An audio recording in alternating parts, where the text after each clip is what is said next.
Welcome here. Today I will share with you an illustration that begins like this. There was a beautiful garden where two trees grew side by side. Both received the same sunlight. Both drank from the same rain. Both were planted in the same rich soil. But these two trees were very different in purpose and in heart. The first tree was generous and fruitful. Every season, without fail, her branches bent low with the weight of sweet, abundant fruit. Oranges golden like the sunrise. Apples red like rubies. Figs soft and nourishing. This tree gave freely to everyone who came near. Birds would rest on her branches and eat until satisfied. Travelers would stop in their journey and refresh themselves with her fruit. Children would play beneath her shade and fill their baskets with her gifts. She never complained about the weight of her fruits. She never held back her harvest. Her joy was in giving. Her purpose was in serving. This was a tree that understood why she was planted. But the second tree was different. She was tall, perhaps even taller than the fruitful tree. Her leaves shimmered brilliantly in the sunlight. Her trunk was thick and impressive. Her branches stretched out majestically in every direction. People would walk by and admire her beauty. They would point and say, "Look at that magnificent tree. How strong she appears. How beautiful her form." But if you looked closely, you would notice something troubling. There was not a single fruit on any of her branches. Not one. Year after year, season after season, she remained completely barren. And yet, this tree was proud. She looked at the fruitful tree beside her with contempt and disdain. She would mock her neighbor, saying, "Look at how you bend and bow with those heavy fruits. Look at how you humble yourself, allowing everyone to take from you. I stand tall and proud. I remain perfect in my form. I do not lower myself to serve anyone. I am beautiful just as I am." The fruitful tree would respond gently. "My friend, I bend because I am full. I give because that is my purpose. I was planted to nourish and to feed. There is no greater joy than fulfilling the reason for my existence." But the barren tree would not listen. She continued in her pride, believing that her outward appearance was enough. She thought her beauty made her valuable. She assumed her impressive stature gave her worth. She did not understand that a tree without fruit is a tree without purpose. 3 years passed this way. The fruitful tree continued to produce abundantly. The barren tree continued to stand empty but proud. Then one day the owner of the garden came to inspect his trees. He walked first to the fruitful tree. He saw her branches heavy with ripe, delicious fruit. He smiled. He touched her trunk with affection. He said, "You are a blessing to this garden. You fulfill your purpose beautifully. Continue to bear fruit, and you will remain here forever."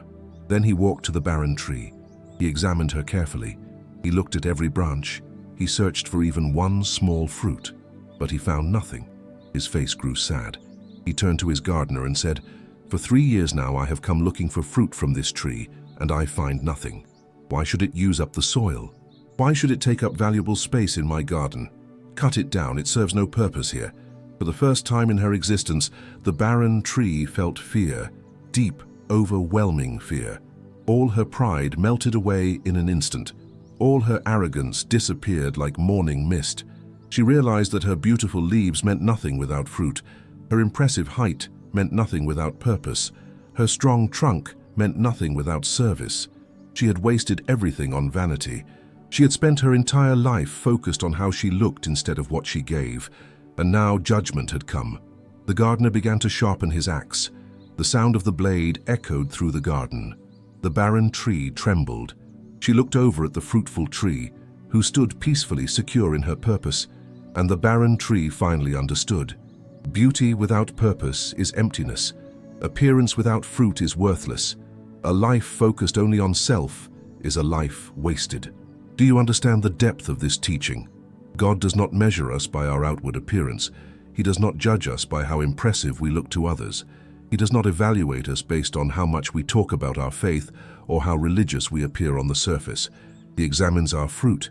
What do we produce with our lives? Do we bear fruit of love, or do we harbor bitterness? Do we produce kindness, or do we spread cruelty? Do we yield patience, or do we sow anger? Do we generate goodness, or do we create harm? Do we cultivate faithfulness, or do we practice betrayal? Do we grow gentleness, or do we breed harshness? Do we manifest self-control, or do we indulge every selfish desire? These are the fruits that matter. These are the evidences of true faith. These are the measurements of a life well lived. You can attend gatherings every week. You can pray eloquent prayers. You can quote scripture. You can wear religious symbols.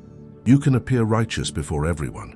But if your life produces no fruit of the Spirit, if your existence blesses no one, if your presence brings no nourishment to others, then you are like that barren tree, beautiful on the outside, empty on the inside, taking up space, wasting potential, and the day of inspection will come. The owner of the garden will examine every tree. He will look for fruit, and those who have lived only for themselves, who have produced nothing of value, who have served no purpose beyond their own comfort and pride, will hear those terrible words, "Cut it down. Why should it use up the soil?" But there is hope. There is always hope while we still have breath. The fruitful tree was not born bearing fruit. She learned to receive from the soil. She learned to drink deeply from the rain. She learned to stretch toward the sun. She learned to be patient through the seasons. And when the time was right, she produced fruit. You can change. You can begin producing fruit today. Start with one act of genuine love, one word of sincere encouragement, one gesture of authentic kindness, one moment of real patience, one choice to serve instead of being served. These are the seeds of fruitfulness. These small acts done consistently will transform your life from barren to abundant, from empty to overflowing, from worthless to valuable. Remember these words. Every tree that does not bear good fruit is cut down and thrown into the fire. By their fruit you will recognize them. A good tree cannot bear bad fruit, and a bad tree cannot bear good fruit. Make your life count.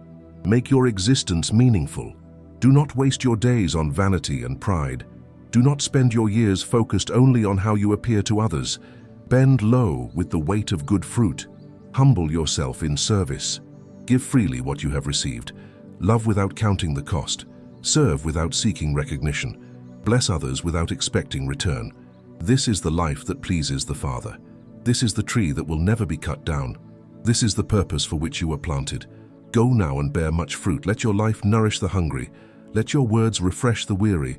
Let your actions demonstrate the love of God. And when the owner of the garden comes to inspect, he will find you full of purpose, rich with fruit. And he will say, "Well done, good and faithful servant. You have fulfilled the reason for your existence. Remain in me, and you will bear much fruit."